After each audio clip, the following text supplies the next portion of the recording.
नमस्कार, DD news Rajasthan के इस विशेष और आप सबके पसंदीदा कार्यक्रम एजेंडा में आप सभी का स्वागत है। मैं हूं आपके साथ विकास। आज हम बहुत ही महत्वपूर्ण विषय पर चर्चा करने जा रहे हैं। जैसा कि हम सबको मालूम है कि भारत जो है वो युवा देश है। भारत की जो 35 से 40 करोड़ की जो आबादी है वो हमारी युवा शक्ति है। ऐसे में ये बहुत महत्वपूर्ण रहता है हर सरकार के लिए कि जो भी योजना का निर्माण करे उसमें युवा पीढ़ी को केंद्र में रखकर उस योजना का निर्माण किया जाए। जी हां, इसी को ध्यान में रखते हुए प्रधानमंत्री नरेंद्र मोदी के नेतृत्व में जो केंद्र सरकार है वो लगातार युवाओं को ध्यान में रखते हुए ऐसी योजनाओं का निर्माण कर रही है जिससे कि 2047 तक भारत को विकसित बनाया जा सके। जी हां, इसी को ध्यान में रखते हुए केंद्र सरकार ने हाल ही में एक नई योजना लॉन्च की है, ELI योजना, जिसका पूरे तरीके से अगर बात करी जाए ELI योजना की तो इसका पूरा नाम है एम्प्लॉयमेंट लिंक्ड इंसेंटिव स्कीम, यानी जो सशक्त भारत की ओर लेकर जाने वाली ELI ये योजना है, एम्प्लॉयमेंट लिंक्ड इंसेंटिव स्कीम। तो आखिर ये योजना क्या है, इस योजना से क्या कुछ इसके प्रभाव पड़ेंगे और ये योजना विकसित भारत के निर्माण में कितनी कुछ महत्वपूर्ण भूमिका निभाने वाली है, इन्हीं सभी विषय पर चर्चा करने के लिए स्टूडियो में आज हमारे साथ बेहद ही खास मेहमान मौजूद है। मैं जल्दी से उनका आपसे परिचय करवा देता हूं। हमारे साथ में नमित अग्रवाल जी मौजूद है। आप युवा उद्यमी हैं और करीब 25 साल से उद्यमिता के क्षेत्र से जुड़े हुए हैं। आप समन्वयक हैं, CII MSME पैनल के समन्वयक के तौर पर आज हमारे साथ में जुड़े हुए हैं। नमित जी, आपका बहुत बहुत स्वागत है। नमित जी के बाद में हमारे साथ में जुड़े हुए हैं, पिछले 28 साल से आप पत्रकारिता के क्षेत्र से जुड़े हुए हैं, आप संदीप माथुर जी हैं। आप वरिष्ठ पत्रकार के तौर पर हमारे साथ में जुड़े हुए हैं। संदीप जी, आपका भी बहुत बहुत स्वागत है। हमारे साथ में नीता जोशी जी जुड़ी हुई है। आप महिला उद्यमी हैं, आप फिक्की की कमेटी मेंबर भी है और फिक्की का जो MSME पैनल है उसकी कमेटी मेंबर है और आप 10 साल से महिला उद्यमिता के क्षेत्र से जुड़ी हुई है। ज्वेलरी का आप बिजनेस लगातार कर रही हैं। तीनों मेहमान हमारे साथ में मौजूद हैं। इनसे पहले कि इन तीनों मेहमानों के साथ में आज की चर्चा की हम शुरुआत करें, उससे पहले नजर डालते हैं इस रिपोर्ट पर जिसमें केंद्रीय सूचना और प्रसारण मंत्री अश्विनी वैष्णव जो ये ELI स्कीम है इसके बारे में विस्तार से बता रहे हैं कि क्या कुछ इसके प्रभाव है, क्या कुछ इसके मुख्य बिंदु है। आइए उस पर नजर डालते हैं।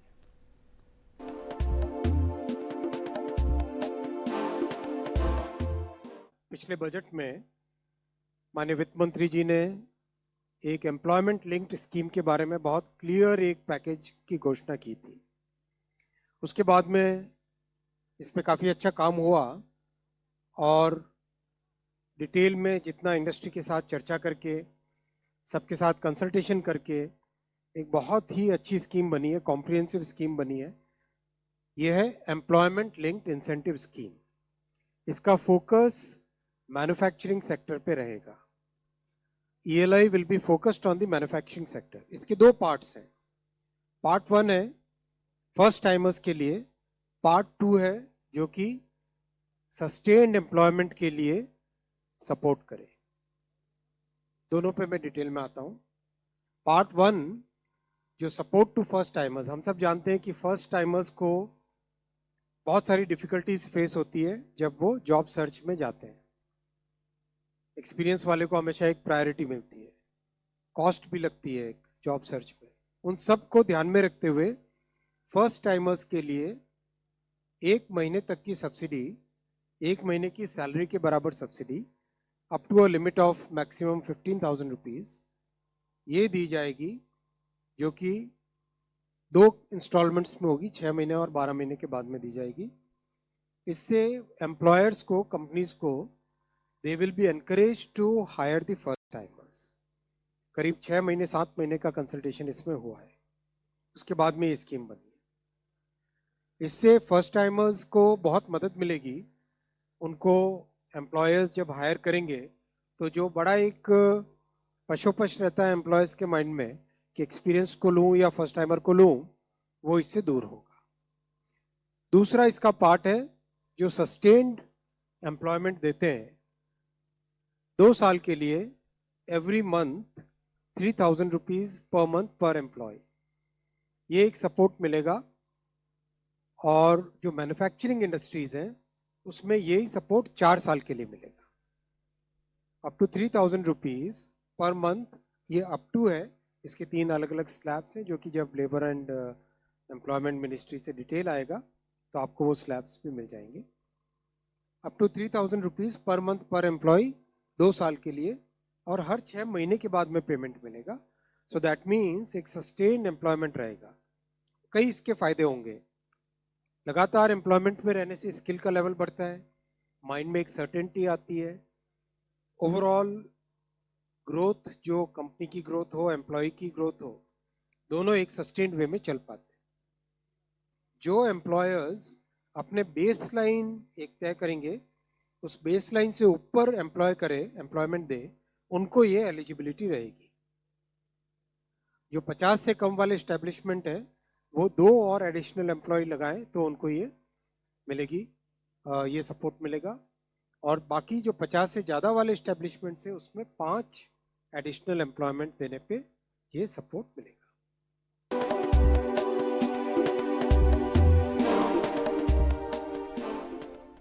तो केंद्रीय और सूचना और प्रसारण मंत्री अश्विनी वैष्णव हमें बता रहे थे कि ईएलआई स्कीम क्या है, इसके क्या कुछ प्रभाव है और ये नियोक्ता और कर्मचारी के लिए किस तरीके से फायदेमंद साबित होगी। इसी विषय पर चर्चा करने के लिए एक्सपर्ट का एक पूरा पैनल हमारे साथ में मौजूद है। आइए चर्चा को शुरू करते हैं। नमित जी, आप तीनों से सबसे पहला मेरा एक कॉमन प्रश्न है। नमित जी, सबसे पहले आपके पास में आना चाहूँगा। ईएलआई स्कीम जो केंद्र सरकार ने अभी लॉन्च की है, जो 1 अगस्त 2025 से लॉन्च होने वाली है पूरे देश में, उसको एक उद्यमी के तौर पर आप किस तरीके से देखते हैं? देखिए, मैं मानता हूं कि सरकार ने बहुत अच्छा कदम उठाया है जी। और ख़ास तौर से एक बैलेंस करने की कोशिश करी है एम्प्लॉई और एम्प्लॉयर दोनों की नीड्स को। एम्प्लॉई की नीड्स हैं मेरे को स्टेबिलिटी मिले, और एम्प्लॉयर की भी नीड्स हैं मेरे को स्टेबिलिटी मिले। कुछ इंसेंटिव देने की कोशिश करी है जिससे वो गैप ब्रिज होएगा। इंडस्ट्री को भी मैन पावर चाहिए, एम्प्लॉय को स्टेबल एम्प्लॉयमेंट चाहिए जी। और इस पूरे संदर्भ में इस नीति से इसको बूस्ट मिलेगा, ऐसा मेरा मानना है। जी बिल्कुल बिल्कुल। नीता जी, आपका क्या सोचना है ईएलआई स्कीम को लेकर, एक महिला उद्यमी होने के नाते?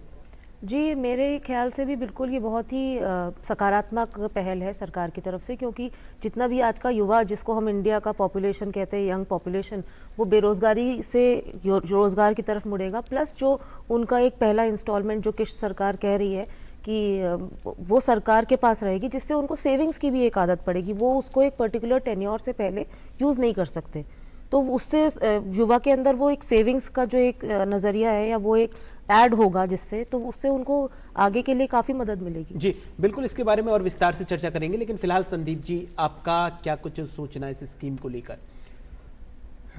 विकास जी, मेरे हिसाब से यह योजना जो है देश के लिए गेम चेंजर साबित हो सकती है। गेम चेंजर इस सेंस में कह सकते हैं कि देखिए, आज हम बेरोज़गारी की बातें करते हैं, हमारा विपक्ष भी बात करता है, पूरे देश में एक बेरोज़गारी की चर्चा है, उसको तो हम साध ही रहे हैं, साथ ही जो हमारा आर्थिक ढांचा है उसको भी सुदृढ़ करने के लक्ष्य में ये योजना बहुत बड़ा काम करेगी। और दूसरा, जो हमारा मेक इन इंडिया जो प्रोजेक्ट है, उसको जो है वैश्विक मंच प्रदान करने के लिए इस योजना का बहुत बड़ा योगदान रहने वाला है। तो मैं तो कहूँगा कि इसके लिए एम्प्लॉयर और एम्प्लॉय दोनों को इसका फ़ायदा होगा। जी बिल्कुल। मेक इन इंडिया में किस तरीके से ये योजना अपनी भूमिका अदा कर पाएगी, इसके बारे में खैर आपसे विस्तार से चर्चा करेंगे। लेकिन नमित जी, आप पिछले 25 सालों से उद्योग के क्षेत्र से जुड़े हुए हैं। क्या आपने कभी ऐसा देखा, क्या आपने कभी ऐसा सुना कि किसी सरकार ने आपको, किसी को रोजगार देने के लिए आपको कुछ फंड दिया हो? ये पहली बार हो रहा है। जी। मतलब आप देखिए, एक सरकार की नीति बहुत क्लियर है। सरकार इंडस्ट्री को भी बढ़ावा देना चाहती है। जैसे वैष्णव साहब ने कहा कि मैन्युफैक्चरिंग बेस्ड ये focused employ linked incentive scheme है, तो इस फोकस का ध्यान रखते हुए उन्होंने इंसेंटिव मैन्युफैक्चरिंग इंडस्ट्री को भी दिया है, और ख़ास तौर से एम्प्लॉय को भी ये इंश्योर किया है कि वो भी राइट डायरेक्शन के अंदर सेविंग्स के साथ एम्प्लॉय हो सके। जी बिल्कुल, सेविंग के साथ में एम्प्लॉयमेंट मिल सके। नीता जी, आप जिक्र कर रही थी कि युवाओं में जो बचत की भावना है, उससे भी इसको बढ़ावा मिलेगा। खैर, वो तो बढ़ावा मिलेगा, लेकिन एक महिला उद्यमी होने के नाते आप किस तरीके से खुद के नाते इसको ज़्यादा लाभप्रद मानती है इस योजना को?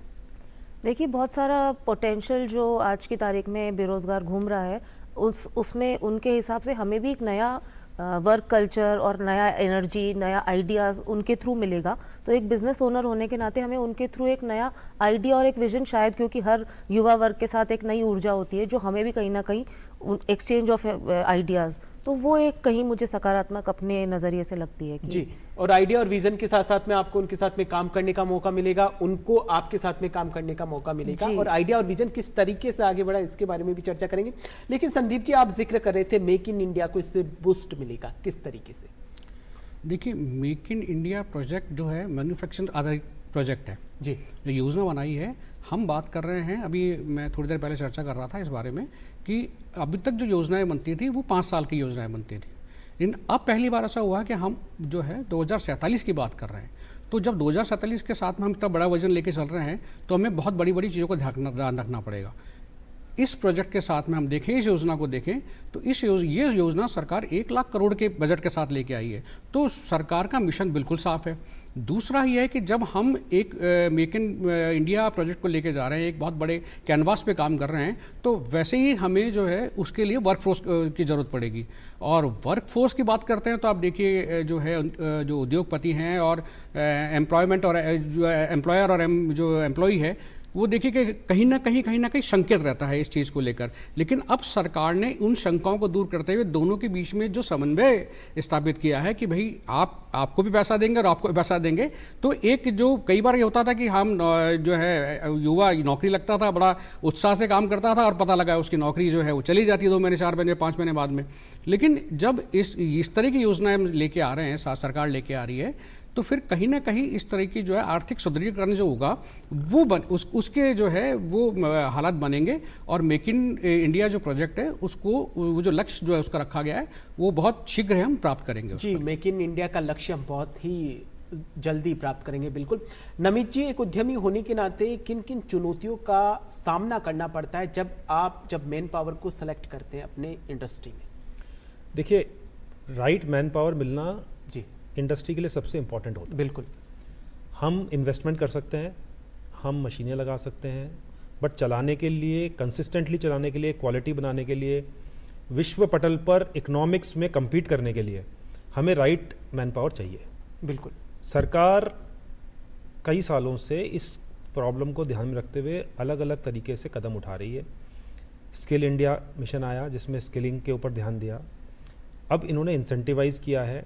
इंडस्ट्री कई बार कहती है कि हमारे को है ना मैन पावर नहीं मिलती, दूसरी तरफ कुछ लोग कहते हैं कि अनएम्प्लॉयमेंट है, बट ये जो गैप है ये स्किल के थ्रू इन्होंने कंप्लीट करने का कोशिश किया है। प्लस अब ये जो इंसेंटिवाइज किया है इससे दोनों एम्प्लॉयर और एम्प्लॉयर दोनों मोटिवेट होंगे कि हम राइट डायरेक्शन के अंदर अपनी एनर्जी लगाएं।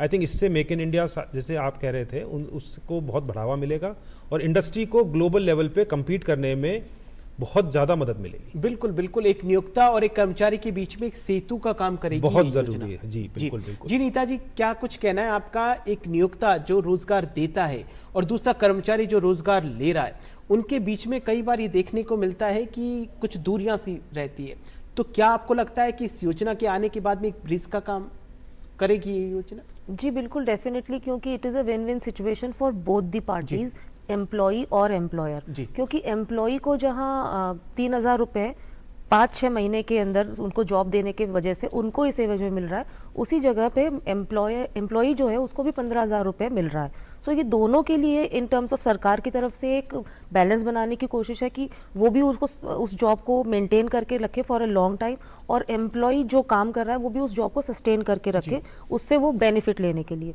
तो इन बोथ दी कंडीशन ये दोनों के लिए एक विन विन सिचुएशन है। जी बिल्कुल। कंपनी के आउटपुट पे क्या कुछ प्रभाव पड़ेगा, इसके बारे में आपसे जरूर सवाल करेंगे। लेकिन संदीप जी, आत्मनिर्भर भारत, सरकार कोई भी योजना बना रही है उसमें एक और लक्ष्य है, आत्मनिर्भर भारत को ध्यान में रखकर बनाना है। तो क्या लगता है इस योजना के पीछे भी कहीं ना कहीं वो लक्ष्य छुपा हुआ? देखिए, ये भारत का अमृत काल है ये। जी।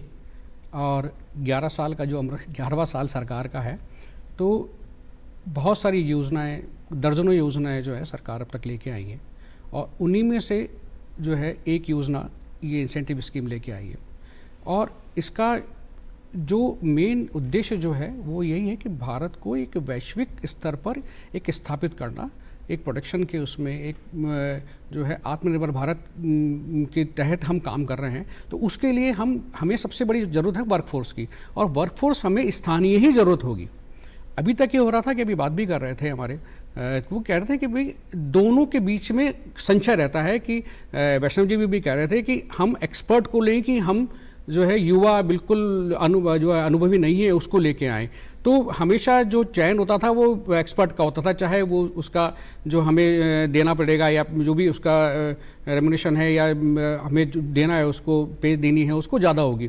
लेकिन अब क्या है कि आत्मनिर्भर भारत वो 1-2 साल के लिए, 4 साल के लिए, 5 साल की योजना नहीं है, ये बहुत बड़ा विजन है। तो हम जब तक हमारे युवाओं को हम चांस नहीं देंगे तो उस आत्मनिर्भर भारत की योजना का हमें मतलब कोई बात करना ही बेमानी है उसके लिए। तो ये एक पहला स्टेप आप कह सकते हैं कि हम जब तक हमारे स्थानीय युवाओं को रोजगार नहीं देंगे, और रोजगार भी उसको बिल्कुल सॉलिड उसको जो है स्थापित करके दिया जा रहा है कि भाई आप 2 साल के लिए बिल्कुल आप निश्चिंत रहें और अपना काम करें, तो वो अपने ढंग से अपना मन लगा के काम करेगा। तो आत्मनिर्भर भारत की तरफ ये बहुत बड़ा कदम है। जी बिल्कुल, वाकई में आत्मनिर्भर भारत की तरफ बढ़ता हुआ ये बहुत बड़ा कदम है। नमित जी, प्राइवेट सेक्टर को भी एक तरफ मजबूत करना है, दूसरी तरफ प्राइवेट सेक्टर में जो रोजगार है, रोजगार सृजन के जो विकल्प है, उन सारे विकल्प को खोलना है। जी जी एकदम सही कह रहे हैं आप। रोजगार के सारे विकल्प खोलने हैं, कॉम्पिटिटिव बनाना है, सस्टेनेबल बनाना है और क्वालिटेटिव बनाना है, और इन सब चीज़ों को समन्वय करके ये जो ELI स्कीम है, ये डिटेल्स अभी ministry of labour and employment से बाकी और आ जाएंगी, बट मेरा ये मानना जो डिटेल्स आई हैं ये बहुत ही राइट डायरेक्शन में कदम है। जी, डिटेल्स के तौर पे 3,000 रुपए नियोक्ता को मिलेंगे जो नौकरी दे रहा है, जी 15,000 रुपए 2 किस्तों के तौर पे उस व्यक्ति को मिलेंगे जिसको रोजगार मिला है। जी। इसके अलावा जो EPFO में एक अकाउंट बनाया जाएगा और उसमें 1 साल तक वो रकम आपको रखनी पड़ेगी, ताकि जिससे बचत की जो भावना है उसको भी प्रोत्साहन मिल सके। जो अच्छी चीज़ होगी इसमें कि सारा इकोसिस्टम स्ट्रीमलाइन होगा, पूरा डेटाबेस EPFO के अंडर में आएगा। जी, वो उसका बेनिफिट एम्प्लॉयर को भी मिलेगा, एम्प्लॉय को भी मिलेगा। एम्प्लॉय को लॉन्ग टर्म तक उसकी पेंशन एक सेविंग के तौर पे उसमें रहेगी और ये चीज़ें स्ट्रीमलाइन होंगी। जी, तो फ्यूचर के अंदर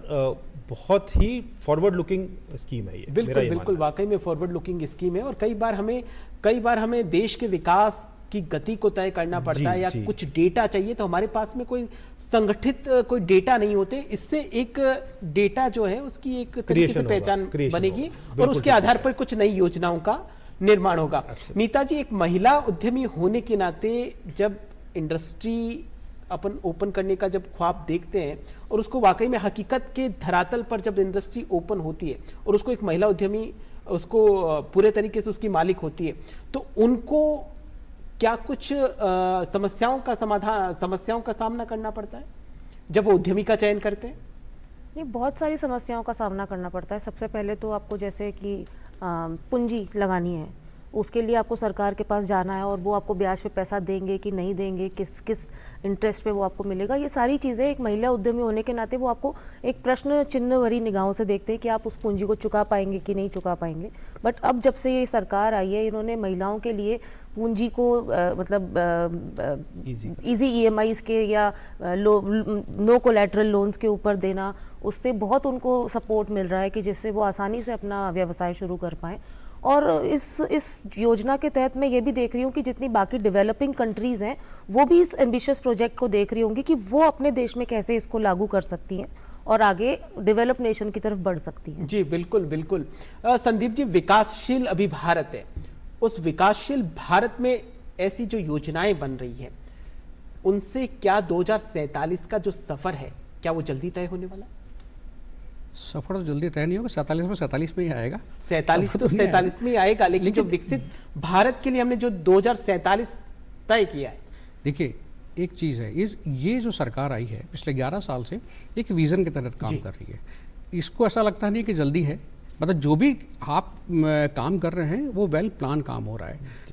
इस सरकार ने आपके घर से आपकी योजनाओं को, आपके घर के जो सिस्टम है उसको सुदृढ़ करने के बाद में उसको फिर आप धीरे धीरे लेके आपने राष्ट्र की तरफ उसको लेके आए। मतलब घर से राष्ट्र की तरफ लेके आने में, इसको पूरी दूरियां तय करने में आप मान के चलें कि वो 47 जो विज़न है, ठीक है वो 2047 नाम है, लेकिन उस सिस्टम को अडॉप्ट किया है उन्होंने कि पहले हम अपने घर में सॉलिड हो जाएं, उसको सुदृढ़ बनाएं, उस मोर्चे पे हम पहले सक्सेस हो जाएं, उसके बाद हम रास्ते तक लेके आएंगे। आप देखिए जनधन योजना, आप देखिए उज्ज्वला योजना, जो है स्वच्छ भारत योजना है, जो हर घर जो नल है, हम अपने घर की समस्याओं से जब हम उसको पार पालेंगे तो हम आगे देख पाते हैं।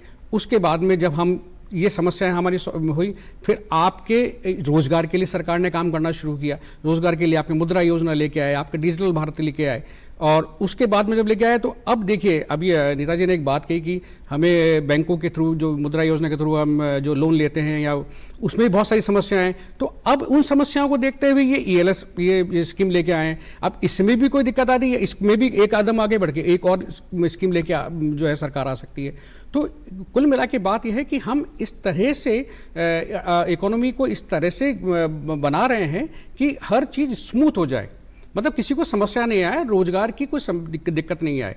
आप देखें कि यदि रोजगार के आंकड़े लेके आए हैं हम, तो पिछले कुछ समय से रोजगार के आंकड़े जो हैं वो घट रहे हैं, केवल इन्हीं हम जो सरकार पहल कर रही है उसी को लेकर। आप देखिए कि जो आंकड़े 2019-20 के अंदर 14-15% पे आ गए थे, वो 7-8% पे यहाँ आ चुके हैं। और पिछले जो है जारी की हैं, पिछली बार सरकार ने आंकड़े जारी किए हैं, उसमें 25 करोड़ लोग जो है गरीबी रेखा से ऊपर आ गए। तो यही योजनाएं धीरे धीरे आदमी के जो है इकोनॉमी को सुदृढ़ बना रही है। और जब खुद व्यक्तिगत हम सुदृढ़ होंगे तो देश अपने आप में जो है वो आगे बढ़ेगा। जी बिल्कुल, आपने सही कहा कि जब व्यक्तिगत तौर पे सुदृढ़ होंगे तो देश तो सुदृढ़ होगा ही। नमित जी, एक मेंटेलिटी रहती है जो युवा है कि सरकारी नौकरी चाहिए, और इसी के चक्कर में बेरोजगारी बढ़ती जाती है, क्योंकि युवा साल दर साल सरकारी नौकरी की तैयारी करता रहता है। वो प्राइवेट सेक्टर के प्रति एक भ्रांति सी रहती है उसमें कि प्राइवेट सेक्टर में जाएंगे, रुपए भी कम मिलेंगे, काम ज़्यादा होगा। क्या आपको लगता है कि इस तरह की जो भ्रांति बनी हुई है वो ELI जैसी योजना से कहीं ना कहीं उसकी जो भ्रांति है वो दूर होगी? देखिए, सरकारी नौकरी उसको दो चीज़ों के लिए उसको ज़्यादा अट्रैक्ट करती है। एक, उसको लगता है कि मेरे को ज़िंदगी भर की स्टेबिलिटी है, एक बार मैं नौकरी में लग गया और मेरा काम चलता रहेगा। दूसरा, उसको लगता है कि मेरा को बाकी जो सिस्टम्स में मेरे को जो सेफ्टी सिक्योरिटी मिलती है, चाहे वो मेरे को मेडिकल मिले, वो सब चीज़ मेरे को सरकारी नौकरी में बेटर मिलती है। जी, ये जो गवर्नमेंट स्कीम लाई है, इसके अंदर सारी चीज़ें चैनलाइज हो रही हैं। जी, आप एक लीगल सिस्टम में आ रहे हो, आपका सेविंग्स EPFO के थ्रू गवर्नड हो रही है, और कंपैरेटिवली बेटर स्टेबिलिटी मिल रही है, क्योंकि एम्प्लॉयर को भी बेनिफिट मिल रहा है आपको नौकरी में रखने के लिए। आप देखिए, बजट लेआउट कितना है, 10-20 हज़ार करोड़ नहीं है, सरकार 1 लाख करोड़ बजट लेआउट की बात कर रही है। आप 3.5 करोड़ से 4 करोड़ नई नौकरियों की बात कर रहे हैं। तो वो विजन, वो क्वांटम, वो लेके सरकार आगे बढ़ रही है, जिसको होलिस्टिकली पूरे इंडस्ट्री को और पूरे एम्प्लॉय मैट को फायदा मिलेगा, मेरा ये मानना है। बिल्कुल बिल्कुल। नहीं, विकास जी, इसमें एक बात और जोड़ना चाहूँगा नमित जी के साथ में, कि अब तक जो सरकार की योजनाएं आती थी, या तो वो आती थी एक बिल्कुल गरीब तबके के लिए योजनाएं आती थी, या एक उद्योगपतियों के लिए एक बहुत हायर लेवल के लिए योजनाएं आती थी। ये पहली योजना है जो मध्यम वर्गीय युवाओं के लिए योजनाएं आई हैं, कि वो अच्छा, इसमें बहुत बड़ा स्पान दिया है ना, 10,000 से लेकर लाख रुपए तक के लिए। और मेरे ख्याल से जो 70-80% युवा हैं देश के, या युवा क्या जो भी वर्कफोर्स है, वो इसी स्पान में है, 10,000 से लेकर 1 लाख रुपए तक के लिए। तो एक बहुत बड़ा फायदा जो है, वो बहुत बड़ा फायदा दिख रहा है सामने, कि ये युवाओं के लिए एक वरदान साबित हो सकती है। जी बिल्कुल, युवाओं के लिए वरदान साबित हो सकती है।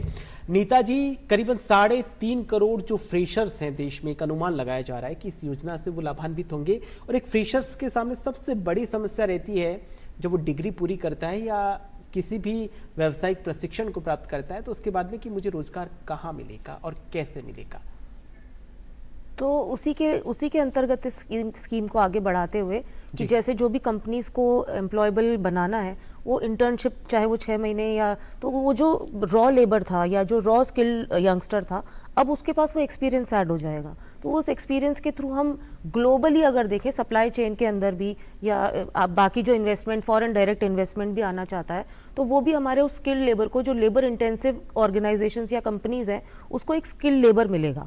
तो उसकी तरफ भी हम आगे कदम बढ़ा रहे हैं कि हम फॉरेन इन्वेस्टमेंट के लिए हमारे पास सस्ता लेबर या एक स्किल्ड लेबर तैयार हो रहा है। जी, स्किल डेवलपमेंट की आप बात कर रहे हैं। जो स्किल की जो समस्या है वो किसी राज्य या किसी देश की समस्या नहीं है, बल्कि पूरे वैश्विक समस्या है। G20 का नमित जी जो शिखर सम्मेलन हुआ था पिछली बार, राजस्थान भी उसका पार्टनर था, तो उसमें भी जितने भी देश हैं उन्होंने एक ब्रिज तैयार किया है कि आप अपने स्किल्स का आदान प्रदान कीजिए, ताकि जो लेबर हैं उनमें भी वो स्किल्स आए। भारत के जो लेबर हैं उनको, उनके पास में जो स्किल्स है वो अमेरिका के जो लेबर से वो भी सीखें, क्योंकि हर एक इंडस्ट्री में ये स्किल की बड़ी दिक्कत रहती है। देखिए हर कंट्री का, हर जगह का एक अलग नीड होती है जी। हम स्किल सीख के कैसे इम्प्लीमेंट करते हैं वो बहुत इंपॉर्टेंट है। क्या क्या चीज़ सीखनी है, किस लैंग्वेज में सीखनी है, किस टेक्नोलॉजी से सीखनी है, किस टेक्नोलॉजी को यूज़ करना है और किस एनवायरनमेंट में यूज़ करना है, वो बहुत इंपॉर्टेंट है। और ये हर चीज़ अपन जीरो से स्टार्ट करेंगे सीखने के लिए तो बहुत टाइम लगेगा। एक दूसरे से सीख के एक लेवल जंप करके और हम उससे फास्ट ग्रोथ कर सकते हैं। ये जो गवर्नमेंट के जितने मिशन हैं, आप एक फ्रेशर एक पढ़ के निकलता है, वो स्टार्टअप चालू करना चाहे वो स्टार्टअप इंडिया के थ्रू उसको स्टार्टअप को चालू कर सकता है। वो बोलता है नहीं मैं स्किल लेना चाहता हूँ तो आप स्किल इंडिया मिशन से आप अपनी ट्रेनिंग ले सकते हैं। आपको एम्प्लॉयमेंट लेना है, आप ये जो नई स्कीम आई है उसके थ्रू एम्प्लॉयमेंट भी ले सकते हैं। तो ये सब एक समन्वय स्थापित हो गया है, मेरा ये मानना है इस चीज़ों से। बिल्कुल बिल्कुल एक समन्वय स्थापित हुआ है और इसी समन्वय को कायम करने के लिए ELI इंसेंटिव लिंक, जो एम्प्लॉयमेंट लिंक इंसेंटिव जो स्कीम है वो लेकर आए हैं। नीता जी, किस तरीके से आपको लगता है, जिस तरीके से इन्होंने बताया कि स्किल डेवलपमेंट जो है उसको एक नई रफ्तार मिलेगी, तो स्किल लेबर मिलेंगे, तो उसके बाद में जो कंपनी का आउटपुट आएगा उसमें क्या लगता है आउटपुट किस तरीके से होगा? देखिए, इसमें दो तरीके के पहलू हो सकते हैं, क्योंकि पहले तो हमें ये भी सोचना है कि क्या वो कंपनी के पास वो नए जॉब के क्रिएशन का पावर भी है कि नहीं, तो वो पहले एक सोचने वाली बात है। बट अगर वो कंपनीज कहीं ना कहीं जॉब जनरेट करने की कैपेसिटी में है तो डेफिनेटली उसका प्रोडक्टिविटी, उसका आउटपुट बढ़ जाएगा, क्योंकि आपके पास एक्स्ट्रा लेबर है, एक्स्ट्रा वर्कफोर्स है, और जब एक्स्ट्रा वर्कफोर्स है दैट मीन्स आप एक्स्ट्रा प्रोडक्शन कर सकते हो, एक्स्ट्रा मार्केट, एक्स्ट्रा बिजनेस, आपके पास सेलिंग ज़्यादा होगी प्रोडक्टिविटी के लिए। सो आई थिंक ये एक पहलू हो सकता है इसका। जी। संदीप जी, जो ये योजना आई है अब तक के इतिहास में ऐसा पहली बार हुआ है और पहली बार ये इम्प्लीमेंट होने जा रही है। पूरे देश में इस योजना को लेकर उत्साह, अब से कुछ देर बाद में हम जो युवा हैं उनका क्या कुछ विचार है वो भी आपको बताएंगे। लेकिन कुल मिलाकर युवा जो हैं उनके काफ़ी सपने जुड़े हुए हैं, क्योंकि हर युवा का सपना रहता है कि उसे अच्छी से अच्छी नौकरी मिले और एक सुरक्षित भविष्य हो। देखिए, आज हम बात करते हैं युवाओं की, तो पहले एक बार नेताजी की बात को मैं थोड़ा बढ़ा लेता हूँ उसको, कि इसके अंदर हम बात करेंगे कि अभी दिक्कत ये आती थी युवाओं को किसी एम्प्लॉय जो है नौकरी देने में कि भाई वो स्किल नहीं है वो, तो आप ये समझ लें कि सरकार उसके लिए स्टाइपेंड दे रही है। तो सरकार ने, आप इस तरह को भी लें, क्योंकि देखिए इसमें स्कीम में एक खास बात यह है कि ये स्कीम उन लोगों पे लागू होगी जो एक्स्ट्रा फोर्स होंगे। यदि आपके पास 50 की कैपेसिटी है और आप 50 के साथ में 5 और ले सकते हैं, तो 5 के लिए आपको हम मदद दे रहे हैं कि कुछ आप दें कुछ हम दें, ताकि जो 5 एक्स्ट्रा लोग हैं उनको आप सिखाए दें।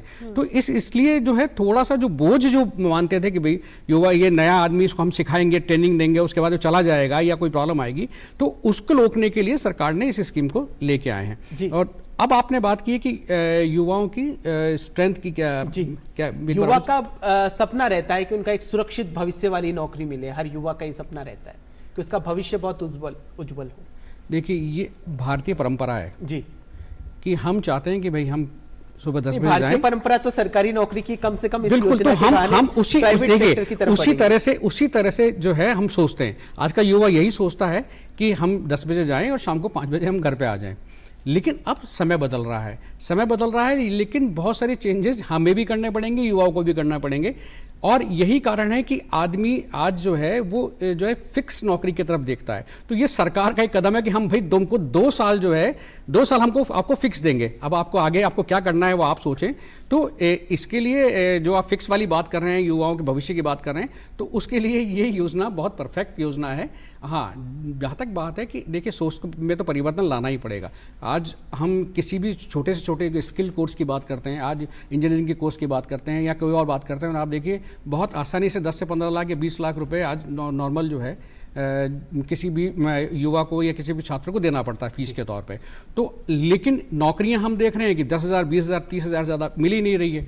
तो वो बैलेंस जो हो रहा है वो युवाओं को निराश कर रहा है कि हमने पैसा लगा दिया, कहीं उधार लिया हमने या बैंकों से लोन लेके लिया, लेकिन हम उसको वापस कमा नहीं पा रहे हैं। तो इस तरह की योजनाएं जो हैं, सरकार की इस तरह की योजनाएं, वो उन युवाओं के लिए बहुत संबल प्रदान करेगी। नीता जी, क्या लगता है आपको एक महिला उद्यमी होने के नाते कि अब तक अगर आपकी कंपनी में 10 लोग काम करते थे और आप कोई रिस्क नहीं लेना चाहते थे कि कोई 11वां भी काम करे, क्या लगता है जिस तरीके से सरकार जिस तरीके से सब्सिडी दे रही है, तो अब आप भी अपनी जो वर्कफोर्स है उसको बढ़ाने के बारे में सोच पाएंगी?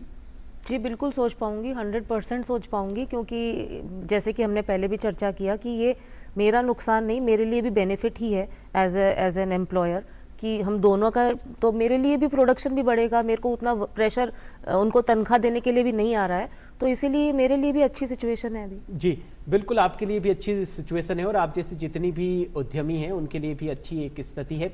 नमित जी, क्या लगता है आपको, जो एमएसएमई सेक्टर है, जो भारत की अर्थव्यवस्था की रीढ़ की हड्डी उसे कहा जाता है, एमएसएमई सेक्टर को इस योजना से कितनी कुछ रफ्तार मिलने वाली है?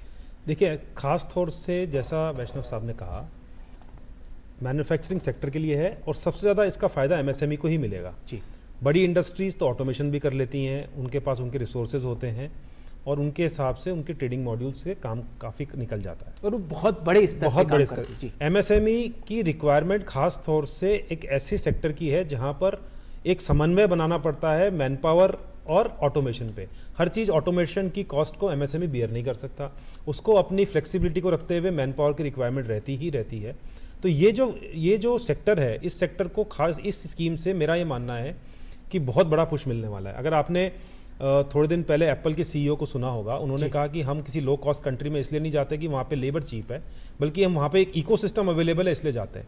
मेरा ये भी मानना है कि ये गवर्नमेंट का ये भी एक पुश है कि हम एक इकोसिस्टम क्रिएट करें जिससे इस तरह की एक कंप्लीट इकोसिस्टम क्रिएट हो जाए जहाँ पे स्किल भी अवेलेबल रहे, ऑटोमेशन भी अवेलेबल रहे, एमएसएमई भी अवेलेबल रहे और बड़ी इंडस्ट्रीज भी अवेलेबल रहे। तो इसी तरफ इसका कदम है। जी बिल्कुल, कुल मिलाकर एक इको सिस्टम को बनाना है। संदीप जी, किस तरीके से अब तक की जितनी भी सरकारें आई हैं उन्होंने इस बारे में नहीं सोचा?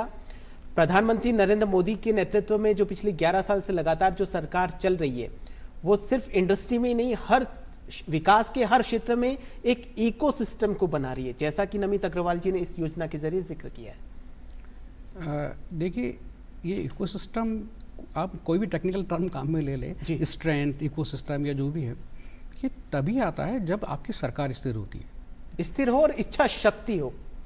स्थिर होने के बाद में इच्छा शक्ति होती है। जब हमारे पास में स्ट्रेंथ आती है काम करने की कि हम 5 साल काम करेंगे और फिर हमें 5 साल के बाद में फिर एक टेन्योर मिल जाता है और फिर एक तीसरा टेन्योर और मिल जाता है, तो हमारा आत्मविश्वास जो है आसमान पे रहता है। तो सारी चीज़ें उसी से जुड़ाव है कि आज सरकार जो है स्थिर है, राजनीतिक अस्थिरता नहीं है, हमारा जो निराशावाद है वो आशावाद में बदल गया है, हम इंडिया फर्स्ट के लक्ष्य पे काम कर रहे हैं और जो हमारा क्या कहते हैं ऑटोमेशन सिस्टम या आप क्या कहते हैं कि इंडस्ट्री सिस्टम जो है, हम वो धीरे धीरे हम मेक इन इंडिया का जो प्रोसेस है उसको बढ़ा रहे हैं।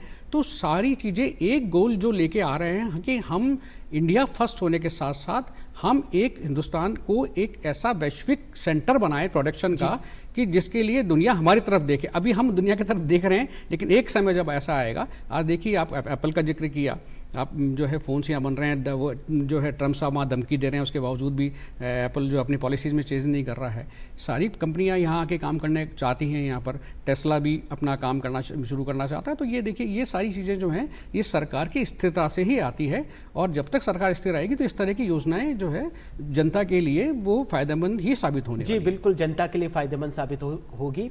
नमित जी, एक वक्त था जब भारत दूसरे देशों की तरफ उम्मीदों भरी निगाहों से देखता था और वहाँ से कोई ना कोई, चाहे औद्योगिक विकास की अगर बात करें तो वहाँ से इंपोर्ट करता था, लेकिन वक्त बदला, आज पूरा विश्व भारत की तरफ उम्मीदों भरी निगाहों से देख रहा है। बिल्कुल सही कह रहे हैं आप जी। ये आपसे कह सकते हैं कि हम अभी सबसे राइट स्पॉट पे अवेलेबल हैं। लोगों का डिस्कनेक्ट दूसरी कंट्रीज से हो रहा है, इसके रीजंस कुछ भी रह सकते हैं। हमारे यहाँ पे डेमोक्रेटिक स्टेबल पूरा इकोसिस्टम अवेलेबल है और जहाँ गैप्स हैं वो डेवलप हो रहा है। इच्छा शक्ति है, मैन पावर का रिसोर्स है, एनवायरनमेंट अच्छा है और गवर्नमेंट की पॉलिसीज़ अच्छी है जी। और इन सब को देखते हुए अगर किसी भी आदमी को कंजम्पशन अच्छा है, दूसरा चीज़ है कंजम्पशन अच्छा है, हमारी पॉपुलेशन कंजम्पशन को सपोर्ट करती है, तो किसी भी कंपनी को डेवलप करने के लिए इससे अच्छे कॉम्बिनेशंस अवेलेबल नहीं है जी। तो हम as a country I think हम राइट स्पॉट पे हैं और डेवलपमेंट हमारा एब्सोल्यूट राइट ट्रैजेक्टरी पे अवेलेबल है। बिल्कुल बिल्कुल। नीता जी, प्रधानमंत्री नरेंद्र मोदी जी लगातार कहते हैं कि कुछ भी करने के लिए यही समय है, सही समय है देश को विकास के पथ पर आगे ले जाने का। बिल्कुल, अभी जैसे नमित जी की बात को ही आगे ले जाते हुए, अभी इस वक्त भारत का जो प्रदर्शन है, हम जब से ये सरकार देख रहे हैं हम, तो योगा डे से लेकर के और G20 में अपना प्रतिनिधित्व और हर जगह अपनी बात, ऑपरेशन सिंदूर से लेकर के, तो हम जो हमारा इस सरकार का लक्ष्य है कि विश्व गुरु बनना आगे, तो वही उसी की तरफ हम आगे धीरे धीरे कदम बढ़ा रहे हैं और उसी तरफ बढ़ भी रहे हैं कि हम एक दिन द मोस्ट डेवलप्ड कंट्री की तरफ अपने कदम बढ़ा रहे हैं। जी, विश्व गुरु भी बनना है और 2047 तक भारत को विकसित राष्ट्रों की श्रेणी में भी लेकर आना है। इससे पहले कि आगे की चर्चा हम आगे बढ़ाएं, उससे पहले जो युवा हैं वो ELI स्कीम को लेकर क्या कुछ उनका सोचना है, क्या कुछ उनको लगता है कि ELI स्कीम जो है वो उनके लिए कितनी फायदेमंद साबित होगी, आइए देखते हैं इस रिपोर्ट में।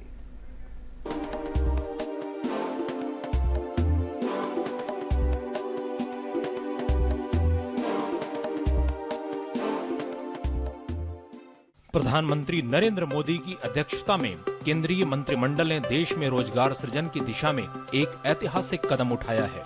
मंगलवार को हुई कैबिनेट बैठक में ELI यानी रोजगार के लिए प्रोत्साहन योजना को मंजूरी दी गई। रोजगार से जुड़ी इस प्रोत्साहन योजना के लिए करीब 1 लाख करोड़ रुपए की राशि मंजूर की गई है। सरकार ने अगले 2 वर्षों में 3.5 करोड़ रोजगार के अवसर पैदा करने का लक्ष्य भी रखा है। इस योजना के तहत पहली बार नौकरी करने वाले युवाओं को 15,000 रुपए का अतिरिक्त वेतन मिलेगा, जिससे उन्हें औपचारिक कार्यबल में प्रवेश का एक मजबूत अवसर मिलेगा। वर्तमान सरकार है वो लंबे समय से प्रयास कर रही है और जैसा कि हमें विदित है कि इस बजट में उन्होंने घोषणा की है कि जो प्राइवेट सेक्टर में जितने भी नए रोजगार जो सृजन किए जाएंगे उसमें 15,000 रुपये के लगभग जो सरकार की तरफ से स्टाइफंड के रूप में जो एक उनकी जो इंसेंटिव के रूप में जो उनको एक जो उनका सुरक्षा आर्थिक सुरक्षा के रूप में जो सहयोग दे सके उसको उन्होंने लाने का प्रयास किया या इम्प्लीमेंट करने का प्रयास किया। यह स्वागत योग्य कदम है एक तरीके से सरकार का। तो निश्चित तौर पर ही अगर ये योजना धरातल पे उतरती है और सरकार इसमें गंभीरता और प्रतिबद्धता दिखाती है तो निश्चित तौर पर ये युवाओं के लिए बहुत बड़ी बात होगी, बेरोजगारों के लिए बहुत बड़ी बात होगी। सकारात्मक कदम है, बेरोजगारों को रोजगार मिलेगा और वो इस भारत के विकास में अपना भी योगदान दे पाएंगे। उसको युवाओं को आत्मनिर्भर बनाने की एक स्कीम रखी गई है, जिसमें कि उन्होंने बताया है कि स्टार्टिंग के 2 साल में जो भी युवा इसमें अवसर पाएंगे उन्हें एक सब्सिडी के रूप में कुछ पैसा दिया जाएगा, जो कि स्कीम में बताया गया है कि 15,000 के समथिंग को दिया जाएगा। उनका मेन मुद्दा है कि युवा आत्मनिर्भर बने, वो अपना रोजगार स्वयं खोजे कि कहाँ हमें जाना चाहिए। जॉब्स मिल रही हैं लोगों को पैसा मिल रहा है, उनको रोजगार के लिए कुछ मिल रहा है। मेन मुद्दा यह है कि रोजगार के लिए कुछ मिल रहा है। बेरोजगार घूम नहीं रहा है कि मैं बेरोजगार हूँ, पैसा मिल रहा है उनको। मैं इसको सकारात्मक रूप से देखता हूँ। अगर इस प्रकार के बजट अगर ये धरातल तक आएंगे, ग्रामीण परिवेश तक अगर ये बजट पहुँचेंगे तो कहीं ना कहीं भारत देश का युवा सशक्त होगा, मजबूत होगा, रोजगार के अवसर पैदा होंगे। इससे ग्रामीण क्षेत्र हो, शहरी क्षेत्र हो, पिछड़ा क्षेत्र हो, कोई सा भी क्षेत्र क्यों ना हो, उसमें एक नई युवाओं के अंदर स्किल डेवलपमेंट होगी और ये सरकार का निर्णय कहीं ना कहीं अच्छा है। सरकार को ऐसी योजनाएं बेरोजगार युवाओं के लिए चलानी चाहिए जिससे कि युवाओं को आगे बढ़ने का मौका मिले और बेरोजगारी का जो दौरा चल रहा है उससे मतलब निकल सके बेरोजगार युवा, और भविष्य में ऐसा ही योजना निकालती रही युवाओं के लिए तो युवाओं का हमेशा सरकार की तरफ सपोर्ट रहेगा। प्रधानमंत्री मोदी के नेतृत्व में लाई गई यह योजना देश के युवाओं के लिए सिर्फ एक अवसर नहीं है, बल्कि आत्मनिर्भर भारत के संकल्प को साकार करने की दिशा में एक ठोस कदम है। तो एम्प्लॉयमेंट लिंक इंसेंटिव स्कीम का युवा स्वागत कर रहे हैं। संदीप जी, आपने जैसा कि रिपोर्ट में देखा कि ELI स्कीम को लेकर युवाओं में काफी जोश है और एक उम्मीदों का सूरज है, वो उनकी जिंदगी में निकलने का इंतजार कर रहा है। देखिए, मैं पहले भी कह चुका हूँ इस बात के लिए जी कि युवाओं के ध्यान में रख के, देखिए हमारा, आपने पहले कहा था कि युवाओं का देश है हमारा, तो हम जो भी योजनाएं बना रहे हैं वो युवाओं को लेकर युवा केंद्रित ही योजना बना रहे हैं। हम ELI स्कीम की बात कर रहे हैं, अभी इसी केंद्रीय मतलब मंत्रिमंडल की बैठक के अंदर एक और योजना जो लागू हुई है जिसका बजट भी इस योजना के बराबर है, 1 लाख करोड़ के करीब है वो योजना। वो है आपका रिसर्च डेवलपमेंट और न्यू प्रोजेक्ट्स को लेकर एक नया जो है स्कीम लेके आ रही है सरकार। वो कहीं ना कहीं इस योजना से सीधी सीधी जुड़ी हुई नहीं है, लेकिन अप्रत्यक्ष तौर पे बहुत ज़्यादा जुड़ी हुई है। हम देखें कि आज रिसर्च के ऊपर जो है इंडिया जो है बहुत कम जो है खर्च कर पा रहा है। आज चीन, कोई भी डेवलपमेंट कंट्री, चीन हो अमेरिका हो, आज चीन का जो है डेवलपमेंट रिसर्च का जो बजट है वो जीडीपी का 2.5% है। अमेरिका का 1.7 पहले बहुत ज़्यादा था, उन्होंने कम कर दिया है, और इंडिया का है 0.7%। तो ये रिसर्च और डेवलपमेंट को भी सरकार इसके पैरेलल बढ़ावा देना चाहती है। अब इस स्कीम से कैसे जुड़ाव है इस चीज़ का? जब आप इंडस्ट्री को आप फ्री करेंगे, उसके ऊपर आप वर्क फोर्स का जो है बोझ आप नहीं करेंगे, तो इंडस्ट्री नए आइडियाज़ लेके आएगी, रिसर्च पे ध्यान देगी, डेवलपमेंट पे ध्यान देगी। तो जैसे जैसे आप जो है रिसर्च पे काम करेंगे, डेवलपमेंट पे काम करेंगे, तो आपके लिए नए रास्ते खोलेंगे, और उसी के साथ साथ एम्प्लॉयमेंट बढ़ेगा उसके साथ साथ। तो युवाओं के लिए तो ये योजना जो है वो बहुत अच्छी योजना है, और इस बिल्कुल युवा केंद्रित योजना है। और मैं पहले भी कह चुका हूँ कि पहली बार ऐसी योजना आई है कि जो कि मध्यम वर्गीय युवाओं के लिए योजना लेके आए हैं। तो मध्यम वर्ग की योजना 10,000, 20,000, 15,000, 25,000 मैक्सिमम लोग इसी में काम कर रहे हैं। तो यदि उनको अपनी जो है वेतन के साथ साथ ये इंसेंटिव भी मिलता है, तो ये तो सोने पर सुहागा है। जी बिल्कुल, बिल्कुल सोने पे सुहागा है। नमित जी, आपसे भी इसी प्रश्न का आंसर ले लेते हैं। जैसा कि आपने रिपोर्ट में देखा, युवा बहुत ही ज़्यादा उत्साहित है, युवा जोश में है, और वो इंतजार कर रहे हैं कि नमित जी हमें कब बुलाएंगे। देखिए, जैसे जैसे ग्रोथ हो रही है जी, इंडस्ट्री आगे बढ़ रही है। जैसे सर ने कहा, अभी गवर्नमेंट ने रिसर्च एंड डेवलपमेंट के लिए भी योजना लेके आई, साथ में government domestic manufacturing in defence, उसके लिए भी एक लोकल सोर्सिंग के लिए अराउंड 1 लाख करोड़ का बजट इन्होंने कल सैंक्शन किया है। जी, ये जो मैन्युफैक्चरिंग लोकली आएगी, इन सब को मैन पावर और ट्रेंड मैन पावर की ज़रूरत पड़ेगी। इस ट्रेंड मैन पावर को लाने के लिए ये सब स्कीम्स, इस पूरी चीज़ को स्ट्रीमलाइन करने के लिए, जैसे मैंने कहा, इकोसिस्टम डेवलप करने के लिए ये सब स्कीम्स बहुत इंपॉर्टेंट रहेंगी। और ये जो ELI स्कीम है, ये इसके अंदर एक मील का पत्थर जिसे कहते हैं ना, वो साबित होने वाली है। मील का पत्थर साबित होने वाली है। नमित जी, एक बहुत ही महत्वपूर्ण प्रश्न है।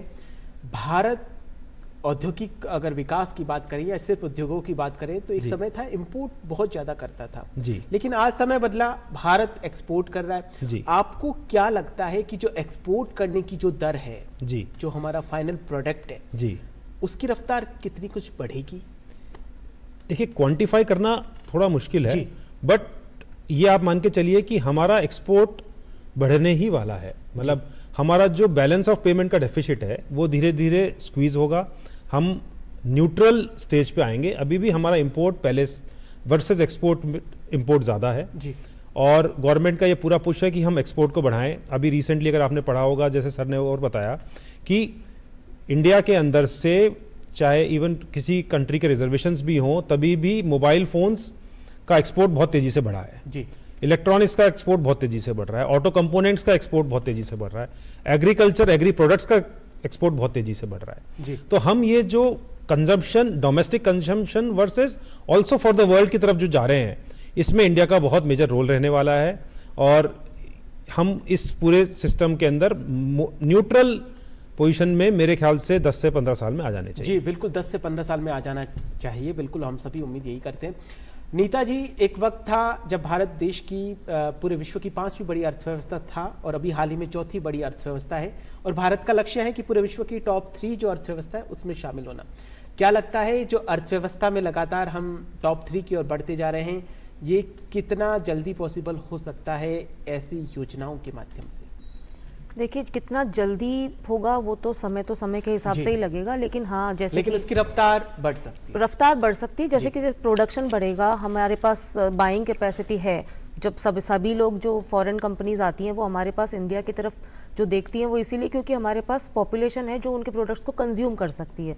लेकिन अगर उसी कंज्यूम करने वाली पॉपुलेशन को आज हम प्रोडक्शन की तरफ चैनलाइज कर रहे हैं, जिससे कि हम अपने प्रोडक्ट्स की खपत बाहर एक्सपोर्ट करने के लिए बढ़ा सकते हैं, तो वहाँ से हमारे पास अच्छा एक्सपोर्ट का जैसे, बट उसमें बस हमें एक ही चीज़ का ध्यान रखना होगा कि हमारी क्वालिटी कंट्रोल का जो चेकिंग है वो थोड़ा सा उस तरह से एक्सपोर्ट क्वालिटी के हिसाब से हम बनाएं, तो उस तरह से ज़रूर युवाओं को ट्रेनिंग और प्रशिक्षण देने की हमें ज़रूरत है। बिल्कुल, ट्रेनिंग और प्रशिक्षण देने की ज़रूरत है, और किस तरीके से होगा उसके बारे में भी चर्चा करेंगे। संदीप जी, रोजगार की बात लगातार चल रही है, हम लगातार बात कर रहे हैं कि युवाओं को रोजगार मिलेगा, लेकिन एक जो सबसे महत्वपूर्ण पहलू है सामाजिक सुरक्षा, वो इस योजना के जरिए कितनी सशक्त होगी? देखिए, जब आपने टेन्योर सेट कर लिया कि आपको 2 साल तक तो आपको ये नौकरी करनी है या 2 साल तक तो आपको प्रोत्साहन मिलेगा, तो इसमें सामाजिक सुरक्षा तो इसमें समाहित हो गई है जी। कि सामाजिक सुरक्षा क्या होता है। सामाजिक सुरक्षा का मतलब होता है कि आप सोशल सिक्योरिटी आप किसी को दे रहे हैं कि हाँ, आप जो है आपके पीछे हम हैं, हम आपको आपका पालन पोषण, आपकी बढ़ोतरी, आपका भविष्य, हम जो है उसके लिए हम उसको सपोर्ट करेंगे।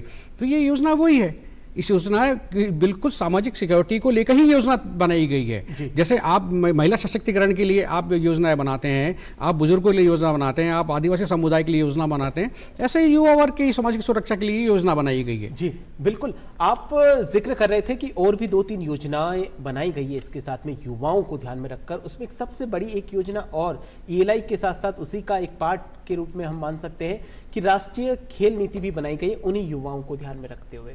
3-4 योजनाएं जिनका 4-5 लाख करोड़ का बजट है, जिसमें से 1 लाख करोड़ इस ELI योजना को दिया गया है।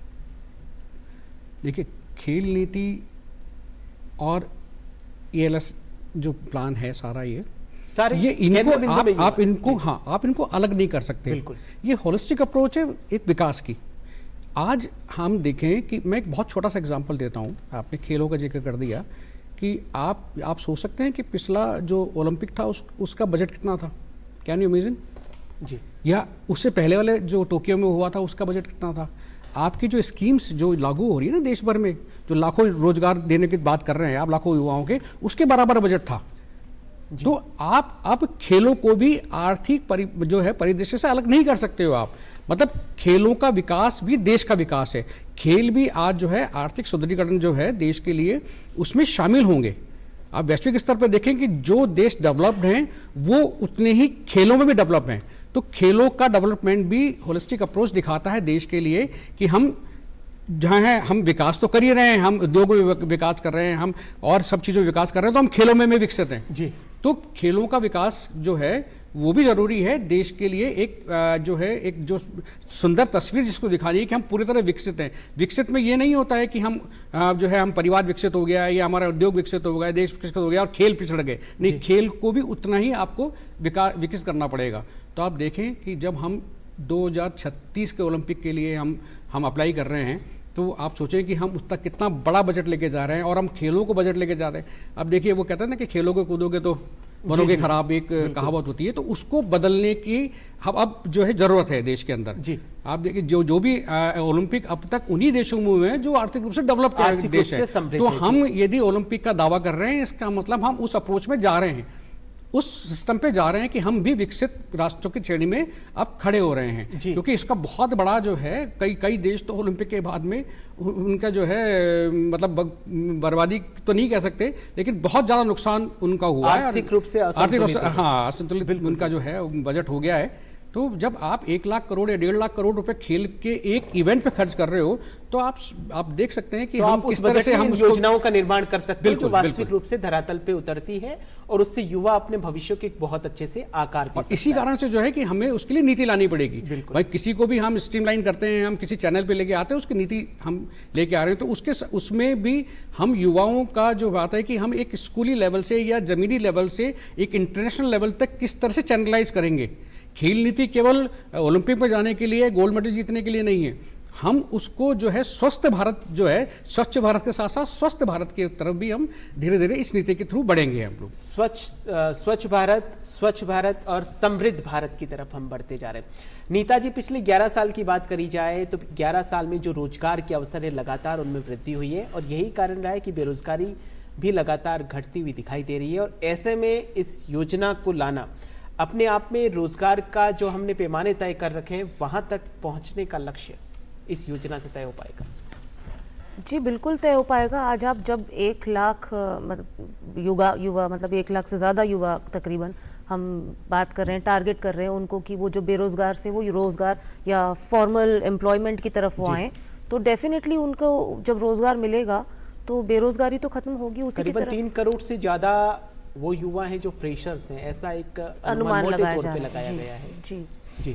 तो उन सबको जब रोजगार की तरफ हम आगे बढ़ेंगे, प्लस जैसे कि सर ने बताया कि सपोर्ट सिस्टम आप उनको बैक ऑफ कर रहे हैं पीछे से कि आप करिए और हम आपको आगे से इंसेंटिव्स प्रोवाइड कर रहे हैं। तो जो कि वो इंडस्ट्री ओनर है उसके ऊपर भी बर्डन नहीं है और रोज़गार भी प्रोवाइड हो रहा है। तो ये आगे बढ़ने की तरफ ही एक कदम है। मतलब दोनों को एक नई ऊर्जा, नया जोश मिलेगा।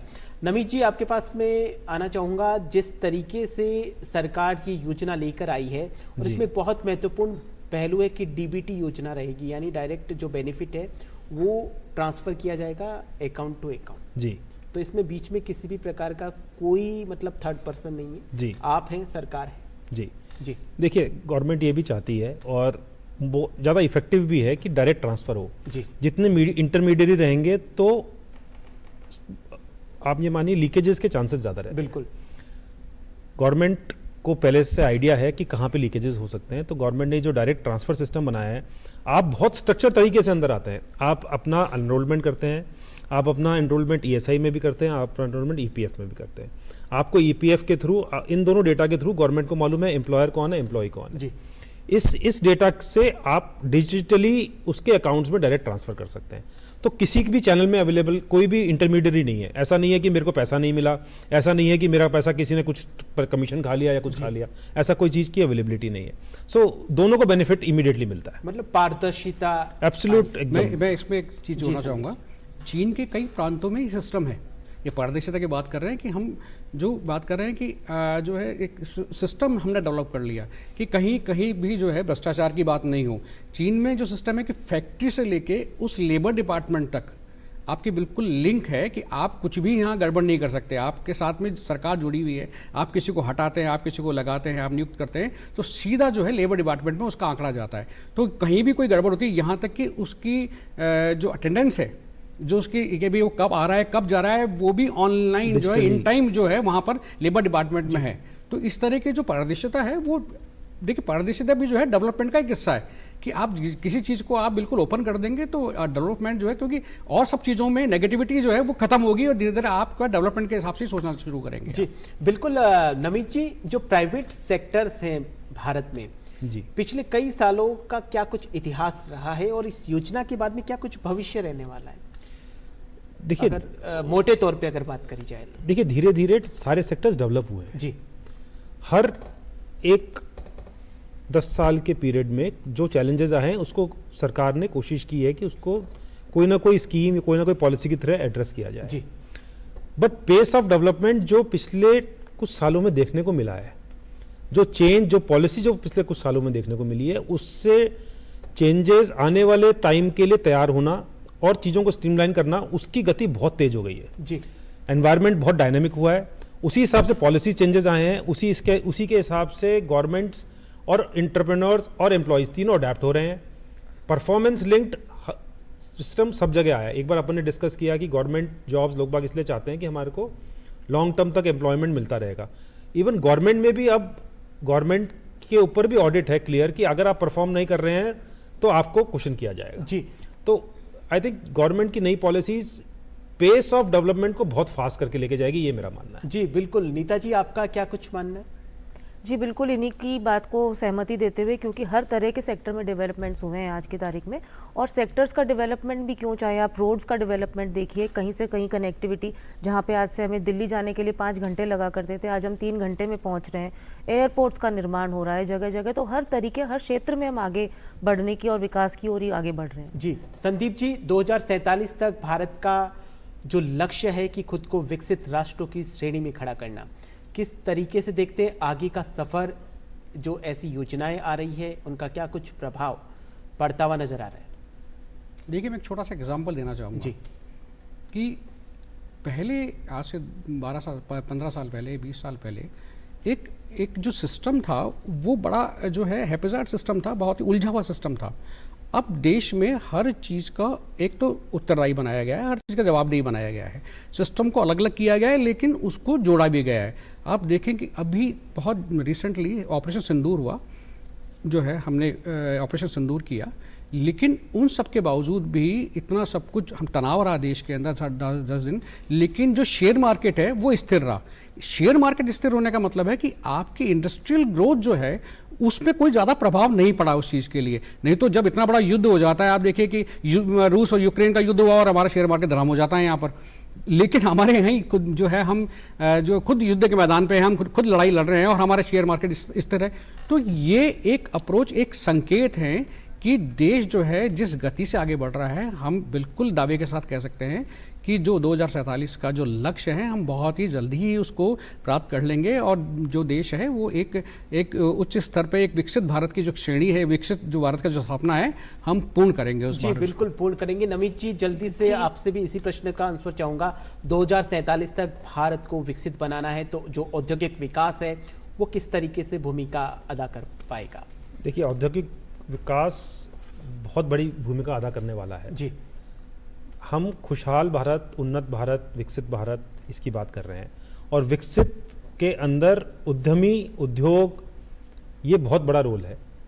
हम डेवलप्ड नेशन की श्रेणी में आना चाहते हैं। डेवलप्ड नेशन की श्रेणी में आने का मतलब है हम हमारे इकोसिस्टम को, हमारे कंजम्पशन पैटर्न को, हमारे जो लोग बिलो पॉवर्टी लाइन है उनको एक मिनिमम श्रेणी तक लेके आए और उसके अंदर उद्योग की बहुत बड़ी वो रहने वाली है। जी बिल्कुल बिल्कुल, वाकई में बहुत बड़ी भूमिका रहने वाली। नीता जी, आप कुछ कहना चाह रही थी? जी, मैं बिल्कुल इसी को आगे बढ़ा रही थी बात को कि जैसे अभी युद्ध की बात चली थी तो इजराइल में, रशिया में, यूक्रेन में, सब जगह हम टीवी पे देख रहे हैं, हम न्यूज़ में देख रहे हैं, हम अखबारों में देख रहे हैं कि लोग बंकरों में छुपे हुए हैं, लोग बाहर नहीं निकल पा रहे हैं, लोगों के ऊपर इतनी ज़्यादा प्रॉब्लम्स आ रही है पानी, खाने, सब चीज़ों को लेके। हमारे यहाँ पे भी ऑपरेशन सिंदूर जब हो रहा था, लेकिन हमारे रूटीन में, हमारे ऑफिस में, हमारे स्कूल में कहीं किसी तरह का कोई बदलाव हमें महसूस नहीं हुआ।